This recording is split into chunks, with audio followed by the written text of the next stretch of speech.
Well, hello again. I had a few questions about how to get around, find things within Canvas. And so I'm going to make this video to help you find where you can locate what you need to locate within the Canvas site. When you come to the Canvas site, you'll notice that this is going to be a one-stop shop for basically everything that you need. Even though I'm showing the MassCom course here, you'll be able to find most of this information in all of your courses. On the right-hand side, you'll notice that the to-do dates are coming up. Scholarships and opportunities, that's actually just going to be an ongoing thing there. So I'm going to click that one out. The submitting course contracts coming up. Your Canvas profile is coming up pretty soon. The first day survey is actually, again, going to be the discussion board, and that will help you get to that information. And then you need to verify that you've done everything. So I'll make sure that I've got any extra information that maybe you don't want the rest of the class to know. And then we do have a quiz coming up pretty soon on this course policies, the syllabus. And so you want to make sure that you have been reading that. And if we keep going down, it's going to keep showing me the upcoming quizzes. So we won't do that at this moment.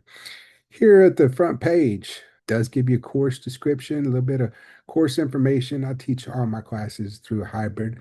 We have things online, but it is a face-to-face meeting. Tells you about our course learning objectives, and then we start getting a little further down, and there's some links that start popping in. So, for example, the budget. This is from my website. This is how I keep track of what's happening in each class during the week. If I actually come down here and I wanted to go to MassCom, for example, it's going to pop in. That's going to tell me what we're doing this particular week. And again, that link is directly off of your front page within your Canvas site. It also has a direct link to your course contract because we're going to get those in pretty soon. And then you may want to follow my blog. Um, Sometimes I have information that's coming up that's pretty useful. So as we continue on through here, you'll notice a few other things that's telling you about where to get your books over at Textbook Brokers. We're going to want to make sure that you're taking good notes. There's a link here that kind of starts you out as far as, hey, what do we need to think about when we're doing notes? In all college classes, you should be taking notes.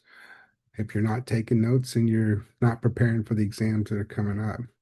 It also has information about the ADA statement, copyright and fair use, and also just a little background from me. But let's dig in a little further.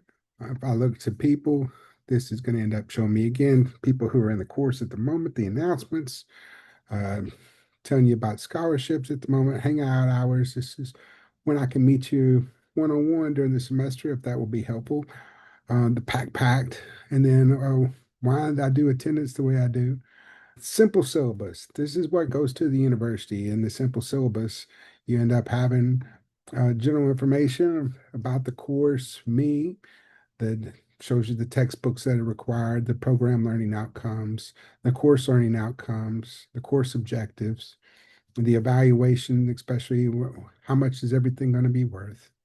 You know, the rubrics that I'm going to use, any extra credit that you may want to get. And then again, it does have a course schedule outline here, but this is tentative in that sometimes the course schedule does change depending on what's happening during the semester.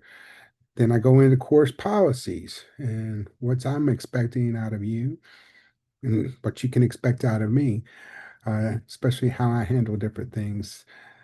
This goes into detail because when you sign the course contract, it's going to make sure that you understand it's going to abide by the attendance policy, how I'm going to handle feedback, uh, what I need from you to be considered professional.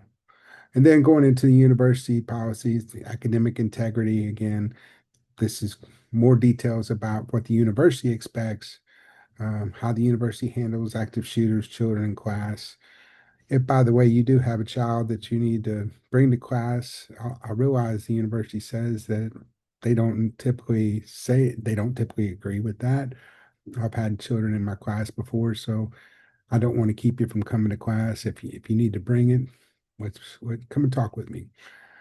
How I'm handling attendance in both undergraduate and graduate courses according to the university policies. Emergency procedures for inclement weather, information technology, Title IX. With Title IX, you need to be aware that we just don't do that. So that's something else that you're going to be signing on your course contract. I'm going to skip over these others for a moment and come directly to syllabus to show you the difference.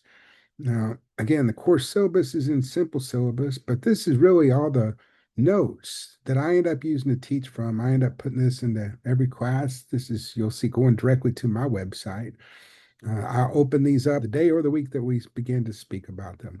They won't be open until then. And then the day before the exam, I end up shutting them down. Generally, you won't be able to get there until we open it up.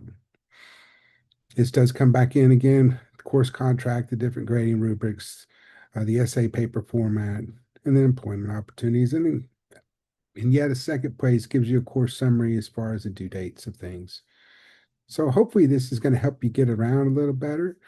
I did want to hit one other thing because quizzes, assignments, those are pretty obvious. The grades pretty obvious, but the discussion board, each week you'll end up coming in and you'll be able to find which discussions are open.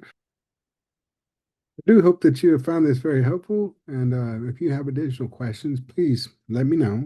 I'm always available through office hours. I typically turn my email around within 24 hours. During a school week, on the weekends, I have a family's events that I have to take care of. And so I may look into it. There's most likely I won't from 5 o'clock Friday until, 8 o'clock Monday morning. But there's a chance. Um, if I can be of help, that's what I'm here for. Hope that you're having a great semester. Until